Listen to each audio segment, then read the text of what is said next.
ও আমাকে অনেক বেশি পুশ করেছে, আমাকে ইমোশনালি ব্ল্যাকমেইল করেছে, ম্যানিপুলেট করেছে, যে জায়গায় আমি আসলে আটকাতে পারিনি। এই ডাস্টবিনের বাচ্চারা কাদের? আমাদের বাবা মায়েদের তো আর বাচ্চা তৈরি করার বয়স এখন নাই। একজন মেয়ে বলছেন যে বডি কাউন্ট হাই হওয়া কোনো ব্যাপারই না, মায়ের পরিচয়ে পরিচিত হওয়া উচিত। বিয়ের আগে শারীরিক সম্পর্কটাকে বর্তমানে আমরা খুব স্বাভাবিক হিসেবে ধরে নিই অনেকে, এবং এটা আমরা এতটাই স্বাভাবিক হিসেবে ধরে নিই, পরিবার থেকেও যে আমাদের সন্তানদের এটার প্রতি একটা সচেতনতা তৈরি করা প্রয়োজন এটাও আমরা মনে করি না।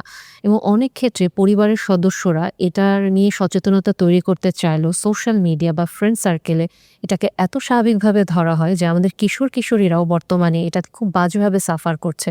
এবং স্বাভাবিকভাবে যখন একজন কিশোর কিশোরীর কথা আমি বলছি, মেয়েদের সাফারিংসটা বেশি থাকে, কাজে কিশোরীদের সাফারিংসটা বেশি থাকে। এবং এই পোস্টটা একটু পড়ে দেখুন।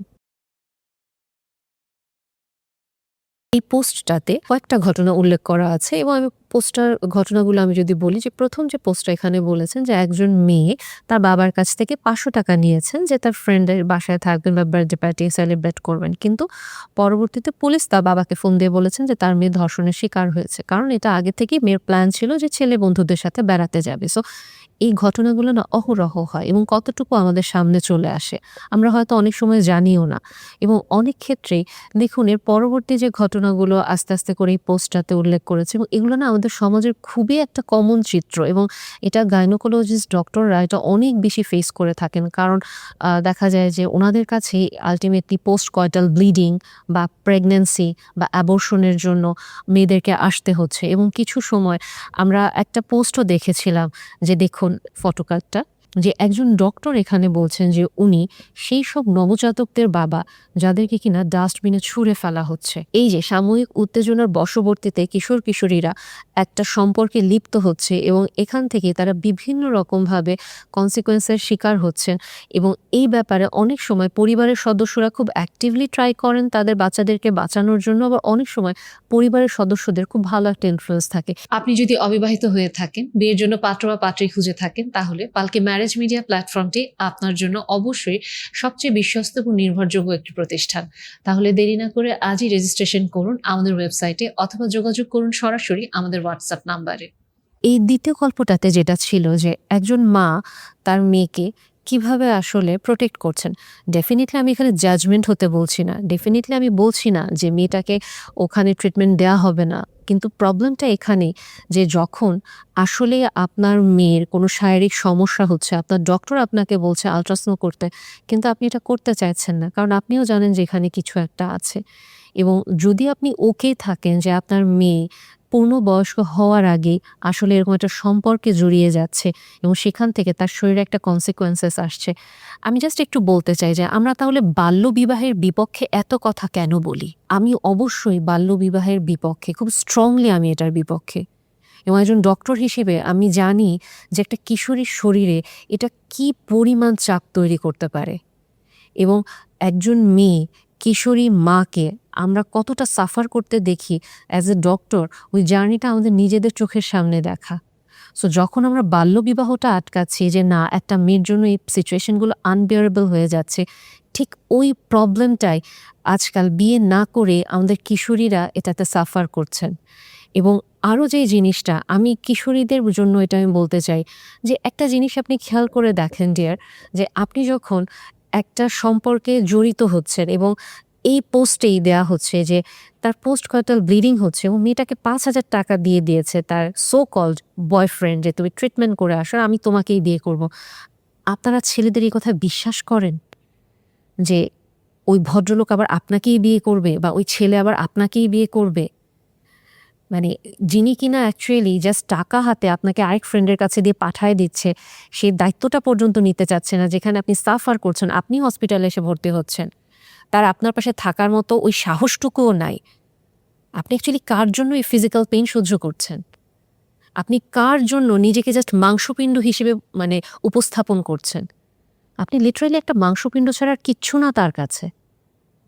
সাময়িক একটা উত্তেজনার বশবর্তীতে আপনি যখন এটাকে ফান হিসেবে দেখছেন, তখন আপনাকে আরেকজন মাংসপিণ্ড হিসেবে ট্রিট করছে, আপনি চলে গেলে আরেকজন আসবে, আপনি রিপ্লেসেবল। এবং এখানে আরেকটা ঘটনা যদি দেখেন যে ৩ জন ছেলে এবং ২ জন মেয়ে মিলে একটা ফান করার জন্য, একটা মজা নেয়ার জন্য তারা কি করলো? পরিকল্পনা করলো এবং পরিকল্পনা করতে গিয়ে দেখলো কি ছেলেরা তাদেরকে ধোঁকা দিয়েছে, কারণ প্রমাণ রাখছে। প্রথমত ওই পরিকল্পনাটাই তো ভুল ছিল। যখন আপনি পরিকল্পনাতে হ্যাঁতে হ্যাঁ মিলালেন ওই ৩ জন ছেলের সাথে আপনারা ২ জন মেয়ে, স্বাভাবিকভাবে এটার রেসপন্সিবিলিটি আপনাদের উপরেও আসে। জাস্ট বিকজ তারা এভিডেন্স রাখছে তাই বলে তাদের এখন পুরো ১০০% দোষ না। আপনি হয়তো ফিমেল দেখে আপনি দ্রুত কেস করে দিতে পারলেন, আপনার হয়তো রেসপন্সিবিলিটিটা আসবে না এবং পুলিশের সামনে আপনি বলতেই পারবেন যে ওকে আমাদেরকে এরকম করে হচ্ছে কি ভিকটিম করা হয়েছে বা আমাদেরকে এরকম রেপ করা হয়েছে। বাট ট্রু ইনসিডেন্ট তো আপনিও জানেন যে আপনি নিজেও স্বেচ্ছায় গিয়েছিলেন, আপনি এটার দায়বদ্ধতা নেবেন না। এবং এই মেন্টালিটিটা বর্তমানে কি পরিমাণ একটা সিক মেন্টালিটি, যেটা ফান করা যায়, এক্সচেঞ্জ করা যায় পার্টনার, এবং আমাদের মোরাল সিস্টেমটা, আমাদের ভ্যালু সিস্টেম, আমাদের এথিক্স কোন জায়গাটায় গেলে আমরা এই জিনিসটাকে এত নর্মালাইজ করতে পারি, তাই না? এই সাময়িক উত্তেজনাটাকে আমাদেরকে পশুর পর্যায়ে নিয়ে যাচ্ছে না? এবং কোন অ্যাঙ্গেল থেকে আসলে আমরা এই পার্টটাকে আমরা সাপোর্ট করব?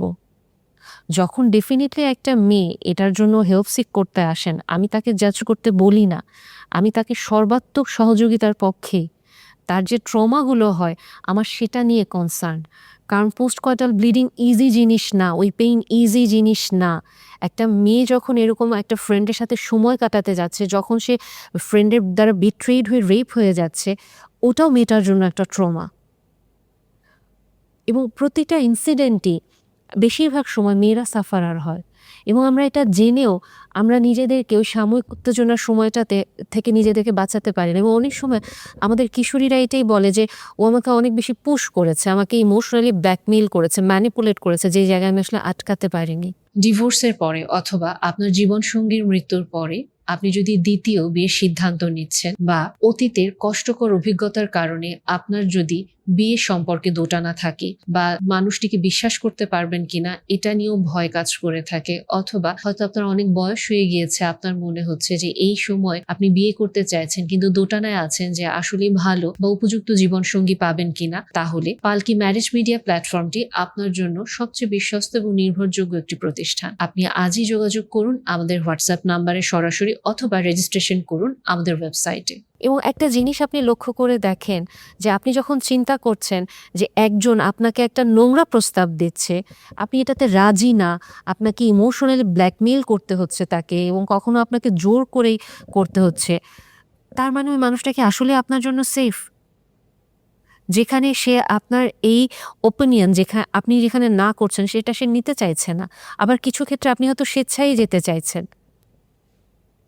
আপনার হয়তো এটা সম্পর্কে ধারণাই নেই যে একটা কিশোরীর শরীরের উপরে এটা কি পরিমাণ চাপ পড়ে। এবং আরেকটা জিনিস আমি যদি এখানে বলি যে আমরা তো বলি আমাদের ব্রাউন প্যারেন্টরা অনেক খারাপ, ওনারা প্যারেন্টিং পারে না এবং ওনারা অনেক ক্ষেত্রে আমাদেরকে ট্রমাটাইজড করে ফেলেছেন বা ওনারা অনেক জাজমেন্টাল, ওনাদের অনেক দোষ আমরা সবসময় বলতে থাকি। সো আমরা ধরে নিচ্ছি যে যেহেতু ওনারা আসলেই খারাপ, ওনারা পারেন না, সো তাহলে নতুন প্রজন্ম যারা, আপনারা তাহলে অবশ্যই প্যারেন্টিংটা সম্পর্কে শিখছেন, জানছেন। আপনারা যারা অ্যাকচুয়ালি সন্তান নেবেন, আপনাদের কাছে আপনাদের সন্তানরা সিকিউর থাকবে।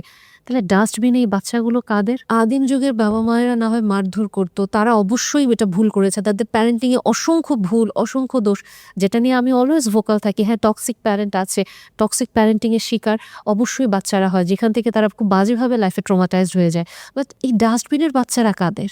আমাদের বাবা মায়েদের তো আর বাচ্চা তৈরি করার বয়স এখন নাই। এই সাময়িক আনন্দটাও যদি আমরা আসলে ম্যানেজ করতে না পারি, যদি আমরা এটাকে প্রেগনেন্সি থেকে একেবারে সন্তান জন্মদান পর্যন্ত নিয়ে যাই, আমরা তাহলে কতটুকু রেসপন্সিবল পারসন? আমরা কতটুকু আসলে আমাদের নিজেদের মোরাল সিস্টেম বা আমাদের এথিক্স ভালো বা স্ট্রং? আমরা মনে করি যে আমরাই ছোট, আমরাই দায়িত্ব নিতে পারি না। যদি আমরা ছোট, আমরা দায়িত্ব নিতে নাই পারি, তাহলে আমরা এরকম whimsical ডিসিশনে কেন যাব যেখানে আমরা আরেকটা প্রাণ নিয়ে আসবো এবং তাকে আমাদের ডাস্টবিনে ফেলতে হবে? এবং আমার মনে আছে কয়েক বছর আগে এরকম একটা ঘটনা অবশ্যই খুব ভালো ভাইরাল হয়েছিল, যেখানে কুকুর বাচ্চাটার নাক খেয়ে ফেলেছিল। হয়তো আমার কথা শুনে আপনাদের মনে হতে পারে আমি খুবই জাজমেন্টালি কথাগুলো বলছি, আর ঠান্ডা মাথায় একটু চিন্তা করে দেখেন তো, আসলে কি এটা সাপোর্ট করা যায় যে একজন টিন মেয়ে ফিজিক্যালি ইনভলভ হচ্ছে, কনসিকোয়েন্সেস নিচ্ছেন এবং ট্রমার ভিতর দিয়ে যাচ্ছেন, তার বডি কাউন্ট ধীরে ধীরে হাই হচ্ছে।